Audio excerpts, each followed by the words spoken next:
अयम पुराणो न हन्यते हन्यमाने शरीरे। वह कभी जन्म नहीं लेता और न कभी वह मरता ही है।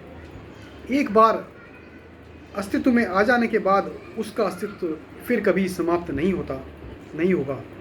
वह अजन्मा, शाश्वत, नित्य और प्राचीन है। शरीर के मारे जाने पर भी वह नहीं मरता। तो देखिए कठोपनिषद 2.18 में लिखा है, तुलना कीजिए। न वधे नास्य हन्यते, छांदोग्य उपनिषद 8:15। यहाँ आत्मा का वर्णन इस रूप में किया गया है कि वह अस्तित्व में आई है, दिव्य रूप में यह सदा रहने वाली है और इसे अपना अस्तित्व परमात्मा से प्राप्त होता है। तो छांदोग्य उपनिषद और कठोपनिषद में ये वर्णन ऑलरेडी है। शंकराचार्य ने इस वाक्यांश का इस प्रकार संधिच्छेद किया है, भूत्वा अभविता। तो एक और लिखा है इन्होंने,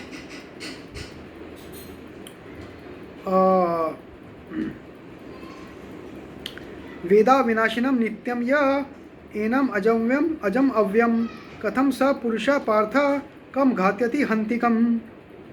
तो जो यह जानता है कि यह अविनाश्य और शाश्वत है, यह अजन्मा और अपरिवर्तनशील है, तो हे पार्थ, अर्जुन के लिए कहा है, इस प्रकार का मनुष्य कैसे किसी को मार सकता है या किसी को मरवा सकता है। तो आप इसमें अर्जुन ने बोला था ना, कृष्ण आप तो सबको मरवाना चाह रहे हो। फिर उसको तो कहा भाई ये तुम्हारी भूल है। ये जब हमें मालूम है कि आत्मा अजय है, तब कोई कैसे इसे मार सकता है। तो ये इस गीता में बताया है। और मैं अभी आपको अभी जयदयाल गोयंका जी की एक हमारे पास गीता है, उनको तत्व विवेचनी ये बताता हूँ। गीता प्रेस गोरखपुर की है।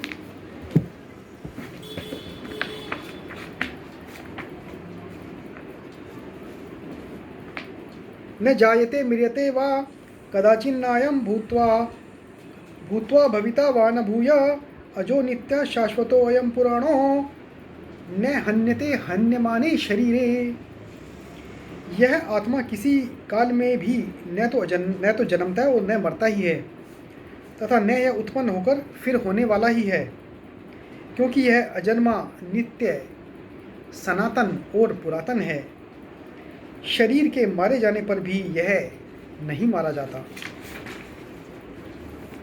अभी इसमें कहा है प्रश्न, न जायते म्रियते, जायते पैदा होना, बर्थ लेना, म्रियते मारना, इन दोनों जो क्रियापद दिए हैं का क्या भाव है। तो जैसे मैंने बताया, इस गीता में प्रश्नोत्तरी के हिसाब से व्याख्या और टीका तत्व विवेचनी है। तो सुनिए इसका उत्तर क्या दिया है। इनसे भगवान ने आत्मा में उत्पत्ति और विनाश रूप आदि अंत के 2 विकारों का अभाव बतलाकर उत्पत्ति आदि 6 विकारों का अभाव सिद्ध किया है। तो ये बताना कि इसमें जो आदि अंत है, ये विकार है, ये विकार से आत्मा बिल्कुल परे है। इसमें ये विकार है ही नहीं, ना इसका आदि है ना इसका अंत है। और इसमें 6 विकार, जो 6 स्टेजेस बताई थी इन्होंने प्रभुपाद जी की गीता में, इसमें भी इसका अभाव है। और इसके बाद प्रत्येक विकार का अभाव दिखलाने के लिए अलग अलग शब्दों का भी प्रयोग किया गया है।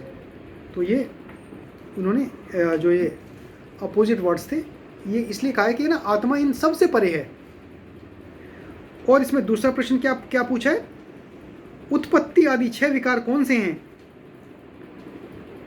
और इस श्लोक में किन किन शब्दों द्वारा आत्मा में उनका अभाव सिद्ध किया है। तो ऐसी क्या चीज़ें शरीर में तो होते हैं, लेकिन आत्मा में वो अभाव नहीं है। जो 6 जन्म की स्टेजेस की बात प्रभुपाद जी ने अपनी गीता में की थी, वही 6 स्टेजेस की बात जयदयाल गोयंका जी की गीता में भी है। तो इसमें 6 कौन कौन से हैं, देखो। पहला उत्पत्ति, मतलब जन्मना, बर्थ। दूसरा अस्तित्व, उसका अस्तित्व आया, उत्पन्न होकर सत्ता होने वाला। हम उस बच्चे का नाम रखते हैं ना, भाई बच्चा हो गया, अब उसके बच्चे का नाम आया। तीसरा वो थोड़ा और बढ़ता है, वृद्धि, है ना। अभी बच्चा अभी वोम में था, जन्मा, उसका उत्पत्ति हुआ, पहला अस्तित्व आया, उसका संसार में आ गया, अस्तित्व आ गया। तीसरा वृद्धि, मतलब उसका growth is the 3rd stage. 4th विपरिणाम क्या है? रूपांतर को प्राप्त होना। उसका आँख आएंगे, बाल आएंगे, दांत आएंगे, मुंह आएगा, है ना, उसका दाढ़ी आएगी यदि मेल चाइल्ड है, या उसका उसका आँखें बड़ी में अपनी बड़ी होंगी, या उसकी ग्रोथ होगी, उसका फेस से उसको हम पहचान पाएंगे। इसको विपरिणाम बोलते हैं, रूपांतर। उनको मतलब फेस से आइडेंटिफाई हो जाएगा। 5वां अपक्ष, मतलब क्षय होना या घटना, मतलब वो उसका क्षय होना हो जाएगा, मतलब बिल्कुल वृद्धावस्था की तरफ चला गया। तो जो विपरिणाम एक युवावस्था के एक बताया है, और अपक्ष उसको वृद्धावस्था, बिल्कुल जब बिल्कुल मरणासन्न हो रहा है। और लास्ट का छठा पोजीशन है विनाश, मर जाना। तो ये 6 विकार हैं। अब ये आत्मा के साथ नहीं है, तो इसमें 6 विकार क्या? एक इंसान की जन्मा, अस्तित्व लिया, बढ़ा, एक पोजीशन आई, एक रूप मिला, वृद्धावस्था को गया और मर गया। तो ये 6 विकार से आत्मा बिल्कुल परे है, इनसे टच में नहीं होती। इनमें से आत्मा को अजन्मा, तो उसमें उत्पत्ति रूप का विकार का अभाव बताया गया है। अयम भूत्वा भूय न भविता, अर्थात यह जन्म लेकर फिर सत्ता वाला नहीं होता। अभी मतलब उत्पन्न अस्तित्व उसका नहीं है, बल्कि स्वभाव से सत है और शरीर असत है। यह कहकर अस्तित्व रूप विकार हो गया, ये भी हट गया उसका। पुराना, अभी हम क्या बोला था, रूपांतर को प्राप्त होता है। चिरकालीन और सदा एक सा रहने वाला, उसमें कोई चेंजेस ही नहीं होता। एक सही था, पहले भी 100 1000 करोड़ साल पहले भी ऐसा था, अभी भी ऐसे, और आगे करोड़ों साल के लिए भी ऐसे ही रहेगा, अनंत काल के लिए भी ऐसे ही रहेगा। कहकर वृद्धि रूप विकार का शाश्वत, सदा एक रूप में, और वृद्धि नहीं हो सकती उसकी, वृद्धि मतलब उसका ग्रोथ नहीं हो सकती, शाश्वत है, एक रूप में रहेगा। विपरिणाम, रूपांतर नहीं होता। नित्य, अखंड सत्ता रहने वाला, वो कभी क्षय नहीं होता उसका। अभी बुढ़ापे में शरीर की वेट कम हो जाता है, शरीर झुक जाता है, हाथ भी बिल्कुल टेढ़े हो जाते हैं, आंखों की रोशनी चली जाती है, क्षय हो रहा है ना शरीर का, क्षय, बाल चले जाते हैं, क्षय हो रहा है, एजिलिटी चली जाती है, क्षय हो रहा है। आत्मा के साथ नहीं है।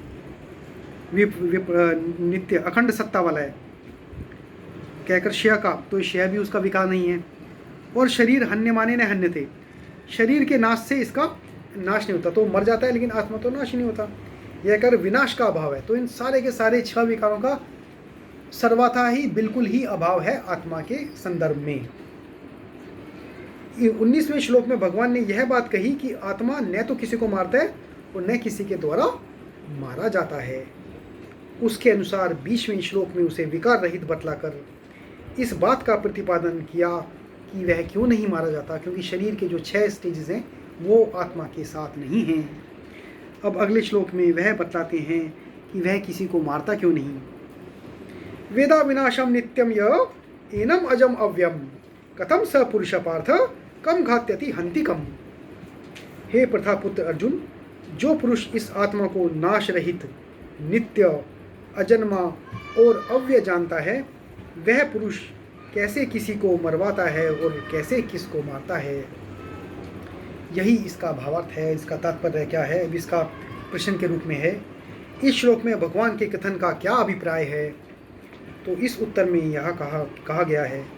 इसमें भगवान ने यह भाव दिखलाया है कि जो पुरुष आत्मस्वरूप को यथार्थ जान लेता है, जिसने इस तत्व का भली भांति अनुभव कर लिया है कि आत्मा अजन्मा, अविनाशी, अव्यय और नित्य है, वह कैसे किसको मारता है और कैसे किसको मरवाता है। अर्थात मन, बुद्धि और इंद्रियों के सहित इस स्थूल शरीर के द्वारा दूसरे शरीर का नाश करने किए जाने में हम यह कैसे मान सकता है कि मैं किसी को मार रहा हूँ या दूसरे के द्वारा किसी को मरवा रहा हूँ, क्योंकि उसके ज्ञान में सर्वत्र एक ही आत्म तत्व है जो न मरता है और न मारा जा सकता है, न किसी को मारता है और न मरवाता है। अतएव यह मरना, मारना और मरवाना आदि सब कुछ अज्ञान से ही आत्मा में अध्यारोपित हैं, वास्तव में नहीं है। अतः किसी के लिए भी किसी प्रकार का शोक करना नहीं बनता। तो यहाँ यह संबंध है कि यहाँ यह शंका होती है कि आत्मा नित्य और अविनाशी है उसका कभी नाश नहीं हो सकता, अतः उसके लिए शोक करना नहीं बन सकता। और शरीर नाशवान है, उसका नाश होना स्वाभावी है, उसके लिए शोक भी करते हैं। जो बंधुजन बांधवजन होते हैं शोक भी करते हैं, उसके लिए भी शोक करना नहीं होना चाहिए, नहीं बनता। यह सर्वथा ठीक है, किंतु आत्मा का जो एक शरीर से संबंध छूटकर दूसरे शरीर से संबंध होता है, उसमें उसे अत्यंत कष्ट होता है। अतः उसके लिए शोक करना कैसे अनुचित है, इस पर वो कहते हैं। आगे के जो 2 श्लोक हैं वो बहुत ही मशहूर, बहुत ही लोकप्रिय श्लोक हैं, और सबने जीवन में कभी ना कभी तो इनका बाकी श्लोक सुने ना सुने होंगे। अगले 22वें और 23वां श्लोक तो सुना ही होगा, जो मैं अगले सत्र में चर्चा करने वाला हूँ। तो आइए इसके साथ इस सत्र को यहीं पर समाप्त करते हैं। उससे पहले थोड़ा सा एक कीर्तन कर लेते हैं, फिर ये अध्याय को, इस सत्र को समाप्त करते हैं।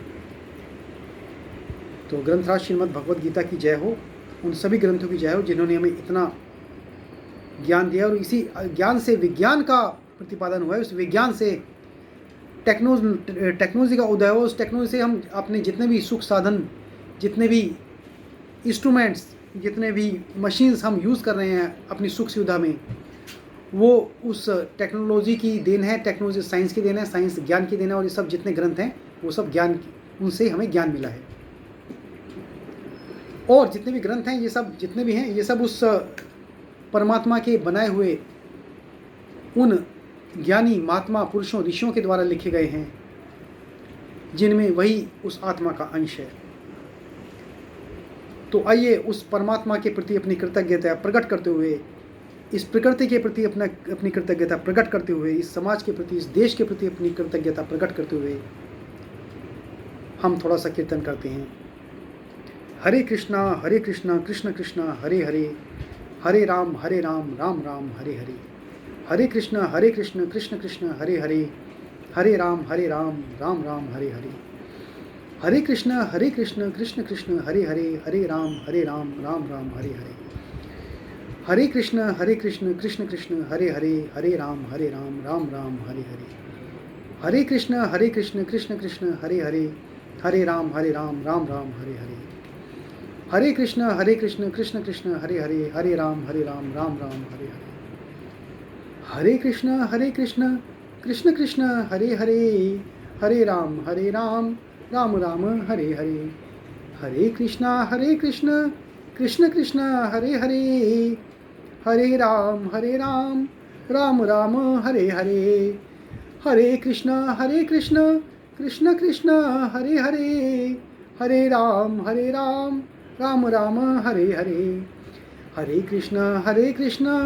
कृष्ण कृष्ण हरे हरे, हरे राम राम राम हरे हरे।